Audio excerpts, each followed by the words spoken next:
అంటే మీరు అనుకున్నవి implement చేయలేనివి I'll come to that in a minute. See, I was just reflecting on this. There's this young woman who just walked up to me. Her name is Amina. I don't know where Amina is. Amina Mahmood. She wrote a book and she wanted to gift it to me, and she says, "Mind your mirror." I was just looking at her name and thinking of, there was an Amina, I don't know, you know this story. Yes, there was an Amina in Hyderabad who got married to an Arab sheikh, and that became worldwide news. And now we have an Amina who's writing books and confidently walking up to a minister. So that in itself, I think, is a great story. But going back to the manifesto question, yes, we've done some things, we've done a few things, but there's a lot more that needs to be done, without a question.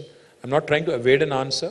See, for instance, we did not promise a women's exclusive university in the manifesto, but we've delivered it.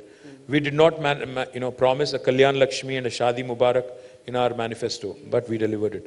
So manifesto is basically a guiding principle, a book which basically guides you for governance in the next 5 years. But government always has in it to go beyond and above a manifesto, and we've done things like Amma Vodi. I don't know how many of you are aware of Amma Vodi.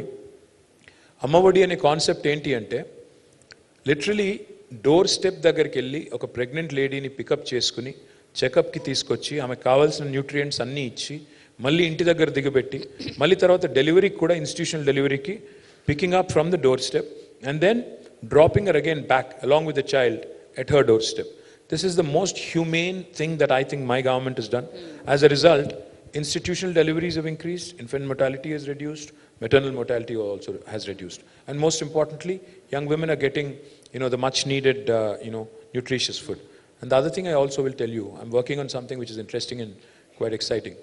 I was told by this company when I'm an industries minister, so I meet a lot of industrialists and companies.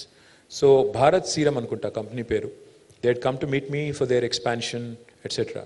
So we were generally chatting. I ochina and adigan nenu. So what do you guys do? What is your product? He said, we are a women's healthcare company. I said, what exactly do you do in women's healthcare? Because it's a large subject. They said, we manufacture one of the vaccines, which is very, very unique and important, which is not in India. And we just export it. I said, what do you mean export it? He said, any woman with a negative blood group, like B negative, O negative, A negative, rhesus negative blood group, has a 14% more chance of a lot of loss of blood, and sometimes, unfortunately, mortality rates are also quite high during pregnancy. They said this can be avoided if we give this vaccine when they turn adolescent, 14 or 15. So now I'm trying to work with them and see how Telangana can become the first state in India who can start doing this vaccine. Even if you save a few lives, I think it's useful. So these are the things. I mean, governance is not just about being static. You have to be dynamic. You have to understand what the world is doing, what are the best practices across the world, how can you pick them up, and how can you imbibe and do